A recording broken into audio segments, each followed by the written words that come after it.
Hey, you all. So I'm back. The Lord says, when a humble woman or a humble man of God starts their prayers, they always include themselves. This symbolizes that they are humble and they know that they are not without sin. Daniel displayed this in a circumstance that he faced. And I believe it's in Daniel chapter 9 when he did a prayer.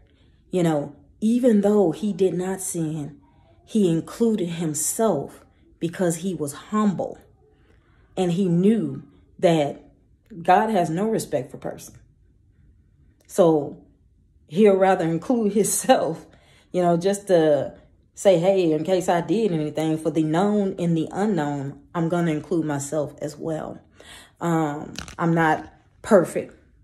I might have done something I shouldn't have done to cause the people to go astray, etc. Why he had me to say that, I don't know. But whoever it's for, there you go. Another reason why I'm on today as well is to complete up what I was stating to you all. Before the video got cut off, I was speaking about, how I had to learn how to stop allowing things to enter into things that entered within my mind to begin to enter into my heart.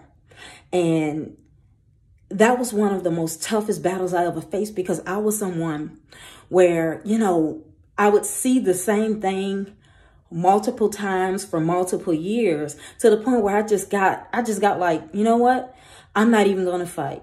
If I do it, it's not going to happen for me anyway. And so I'll just be like, oh, well, because I just felt like no matter what I tried, I still couldn't come out. It's like, and this is so true. The biggest fight oftentimes with us, it's not the enemy all the time. And it's not people. It's us ourselves. When we learn how to defeat the things that we allow in, when we get to a point where we know how to shift that on out, how to send it out, and not allow it to enter into our hearts, shoot, you'll see a change. I'm talking about instantly in your life, for things that other people might have told you couldn't have come true and wasn't possible. And another thing that the Lord was telling me, maybe about 3 days ago, is the reason why the fight is so hard for many of us out here today.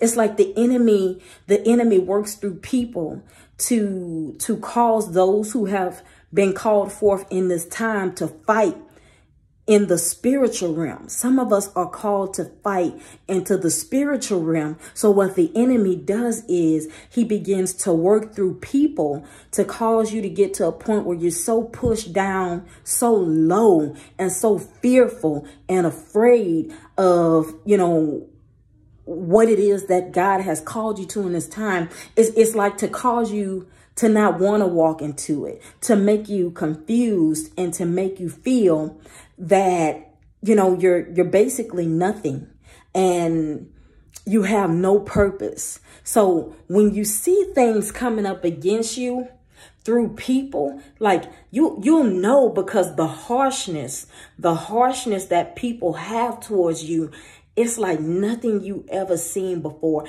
And that's how you know it's spiritual. It's an attack sent from the enemy so that you do not wake up and walk in the purpose that God has called you to. He said that is a sign that you are called to fight in the spiritual realm. You're a world shaker, and the enemy does not want you to wake up to who God has called you to be, because you're going to shake the world. God is going to use you to shake the world. So what the enemy does is he causes you to war in the spirit and in the natural realm, when really it's not natural. It's all spiritual. And as long as the enemy can keep you distracted with fear, stress, worration, basically mostly fear. Out of all the things that the enemy uses to come against you, fear is one of the biggest things, because he wants you to be afraid. When in actuality, you have the authority to overtake and to overcome that which is coming up against you. Now, everybody in Christ who wakes up and becomes a new creature with a new mindset, we all have the authority. But for this particular group of people whom God has called to the spiritual realm, they walk in a different type of authority. And therefore, the enemy begins to fight them 10 times harder, because once they wake up to discover who they are, they begin to bring other people out of that which the enemy used to pull and push them down into pits. You're called for a higher calling. You are called not only out for yourself, not only out for your family, not only out for the generations before you or after you, but you are called out for a purpose that's going to conquer and overtake the world. And that's why your fight is how it is. Talk to you all next time. Company's here. Sorry.